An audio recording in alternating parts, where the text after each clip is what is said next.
Coming up on today's episode of Airborne-Unlimited, EAA and VAA not thrilled with Piper AD. ANN preps massive AEA 2024 live coverage. Belgian Falcon demo team ends season.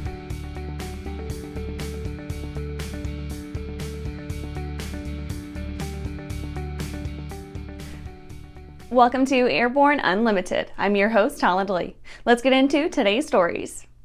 EAA and VAA not thrilled with Piper AD. EAA and the EAA Vintage Aircraft Association have both filed comments opposing a sweeping airworthiness directive proposed by the FAA affecting almost every high-wing vintage Piper aircraft. The AD would require rudders built of 1025 carbon steel to be replaced with new rudders made from 4130N low alloy steel. The FAA estimates that nearly 31,000 aircraft would be affected by the proposed AD. The proposed AD is rooted in an NTSB report documenting the failure of the rudder posts of two modified seaplanes in Alaska, a PA-12 supercruiser and a PA-14 family cruiser, as well as 5 other cases over a 44-year period documented by the Airworthiness Concern Sheet process. The aircraft documented by the NTSB report had aftermarket 160 horsepower engines and rudder-mounted beacon lights, which likely altered the stress on the rudder posts. EAA and VAA both took issue with the broad scope of the AD. EAA's comments recommended that the AD be rescinded and that more data be collected from the community before any follow-on action. VAA undertook an extensive engineering study that analyzed the applicability of the AD to various models and proposed an alternative inspection and repair technique that does not require a new rudder. And after the break, another high-altitude balloon mystery underway over the U.S.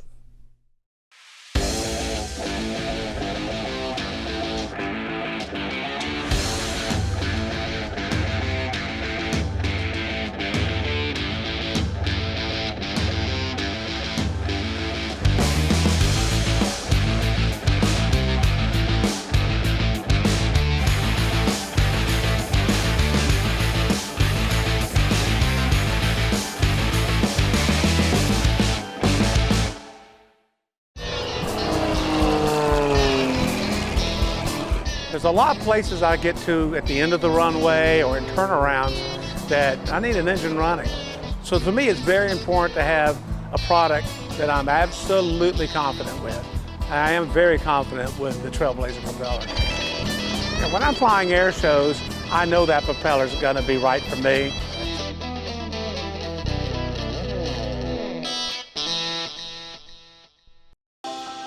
For over 30 years, the massive Sport Plane Resource Guide has provided expert, credible information, evaluations, and critical analysis of all that the sport aviation world has to offer.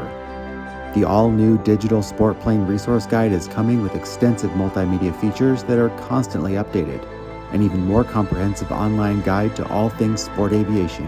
Available soon. www.sportplane.com. Welcome back. Now let's take a trip around the patch for some shorter stories. Another high-altitude balloon mystery underway over the U.S. We're back to balloon watch once again, although recent assertions claim that this high-altitude transgressor was a hobby balloon, flying at over 40,000 feet. NORAD has disclosed that it has, quote, detected a small balloon at an altitude varying between 43,000 and 45,000 feet. The balloon was intercepted by NORAD fighters over Utah, who determined it was not maneuverable and did not present a threat to national security, end quote. The balloon is now down. Final 4 potential awardees announced for Collier Trophy. The National Aeronautic Association has identified the finalists vying for the 2023 Collier Trophy. The Robert J. Collier Trophy is selected by a group of aviation leaders chosen by the National Aeronautic Association. The trophy is awarded annually for the greatest achievements in aeronautics or astronautics in America.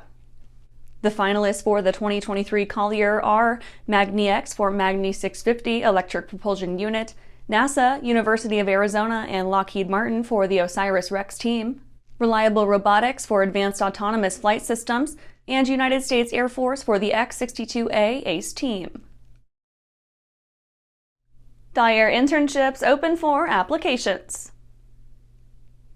Dyer's aircraft division has once again joined hands with Gamma to offer an international internship program to bring up the next generation of promising industry leaders.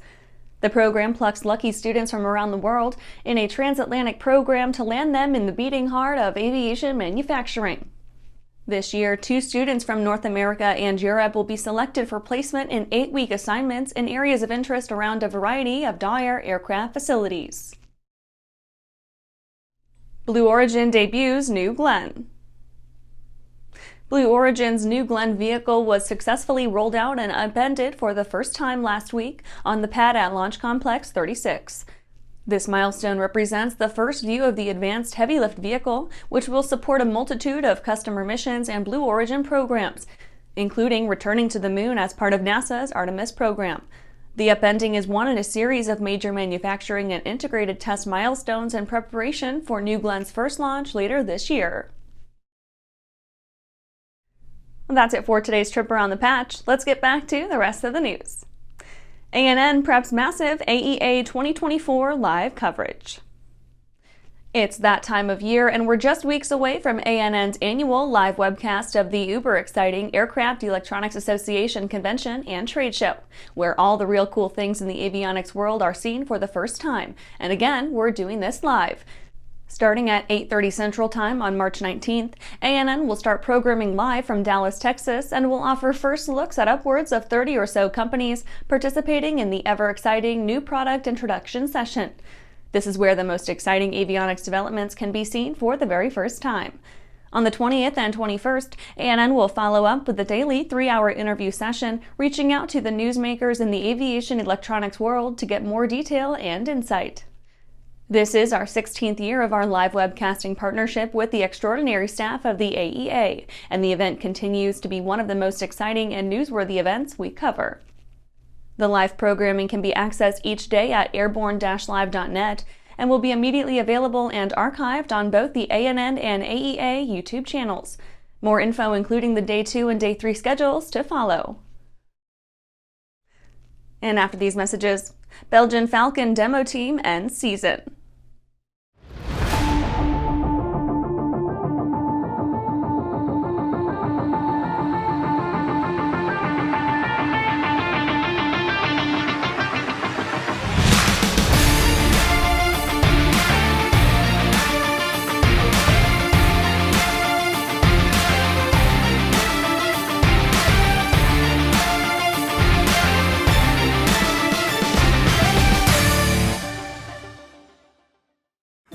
Well, hello, fellow pilot. I'm John Kay.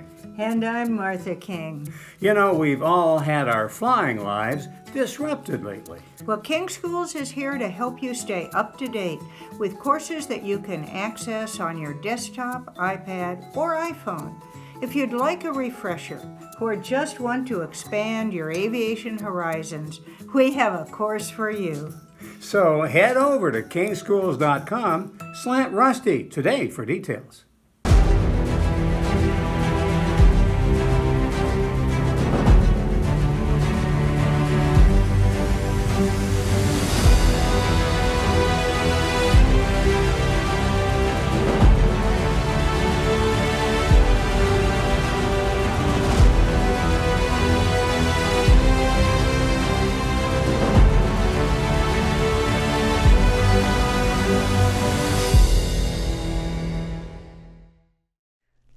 Welcome back. Belgian Falcon demo team ends season. Belgium's F-16 demonstration team is calling it quits for a time, citing external commitments, aging airframes, and a transition to the F-35 Lightning. In a message posted to the team's Instagram account, the Belgians said they would, quote, not be renewing the F-16 solo display for 2024, end quote, despite having a banner year in 2023. Quote, instead, we have actively initiated our transition to the F-35, end quote. That transition isn't the only thing on their plate, but it remains high on the list of things to do. There apparently isn't much life left in the F-16s on hand, too, since the team describes their aircraft as being, quote, near the end of their service life, end quote. On top of that, they add, quote, our recent involvement in training Ukrainian pilots has mobilized a significant portion of our resources, end quote.